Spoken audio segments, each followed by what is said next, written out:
Hey everybody, welcome back. Today we're doing a breakdown of the Lies of P story. We're gonna cover it all. Main story, different endings, and whether you were confused about the different endings as you played or you didn't play and want to get a gist of what the story has to offer. By the end of this video, you'll understand all of it and you'll get my take on some of the different cool themes the game has. Let's get into it.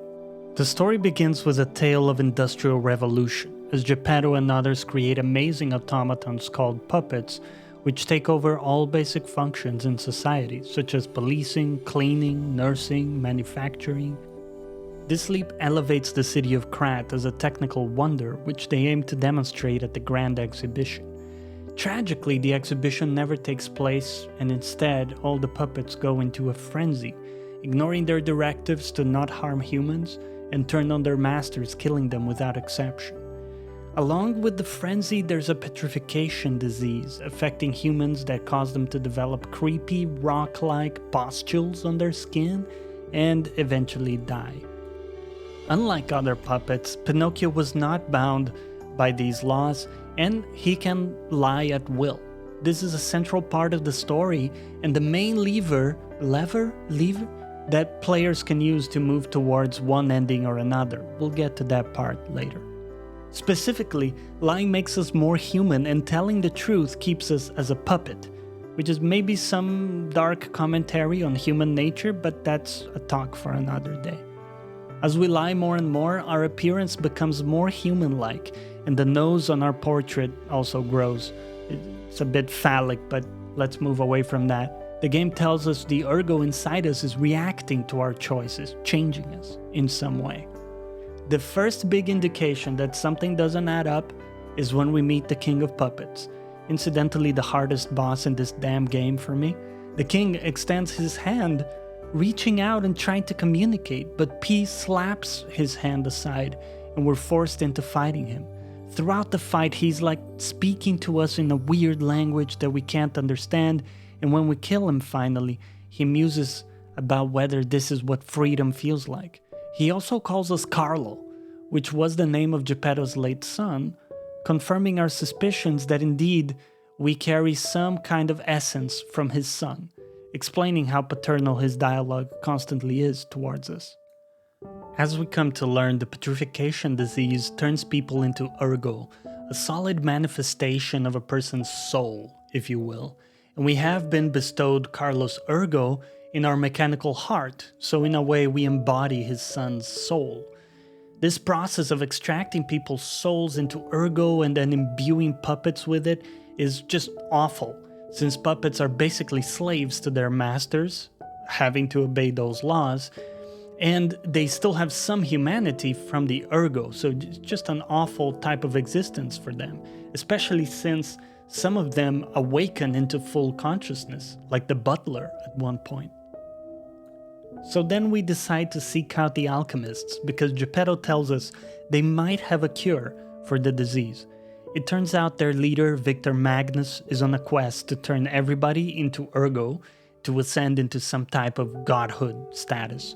The Alchemists then kidnap Geppetto from the hotel and force our hand to go to them in order to rescue him. So we take a submarine into the Alchemist's island, only to find our very beloved maiden, Sophia, and she reveals to us she's the daughter of the original leader of the Alchemists. She has been the one rewinding time back and back again, allowing us to prevail every single time against all these bosses and everything. So here we encounter remnants of memories that seem to indicate Geppetto was not really a loving father, or at least we don't have sweet memories of him, which again puts into question his real character. As we ascend the Alchemist Tower towards Manus, we find Sophia's real body in absolute disarray. We're given the option then to leave her as is, or absorb her ergo and give her peace. The latter pushes our humanity further. At this point, it's revealed through a message that Geppetto was the creator of puppets and the one who ordered the puppet frenzy to take place. Romeo, the puppet king, left us a message saying we grew up together and that he sent many puppets with a message of peace to us. that we continually ignored, of course. Most of the bosses we killed were also speaking that unknown language, trying to communicate with us. Presumably, they were trying to deliver that message from Romeo. Tragically, Romeo was just trying to oppose the real threat, which are the Alchemists and the petrification disease. But blinded by our loyalty to Geppetto, we just failed to see this time and time again. Once we get to the top of the tower, we finally meet Victor Manus again, but this time transformed into some kind of monstrosity powered by countless ergo. When he's defeated, which actually happened in the first attempt for me, surprisingly. I just don't know what happened there. I think I got very lucky. But people tell me he's a difficult boss. So when we actually kill him, we find Geppetto under the fight arena, where he's creepily celebrating the date he's been waiting for so long. He explains how P is the perfect vessel to carry his son's ergo and to bring him back to human form. To do that, he needed to gather extreme amounts of ergo, which is why he plotted to initiate the puppet frenzy and the petrification disease. Geppetto asks us to give up our heart, which is now ready to revive his son back from the dead with all the ergo he's collected. And here is where we go into the different endings. For the bad ending, we give him our heart and he puts it into the body of the boy, which we become, but we see after that we end up murdering everyone in Hotel Krat at Geppetto's orders. And Sophia drops a heartbreaking line saying, "Is this the future you wanted?"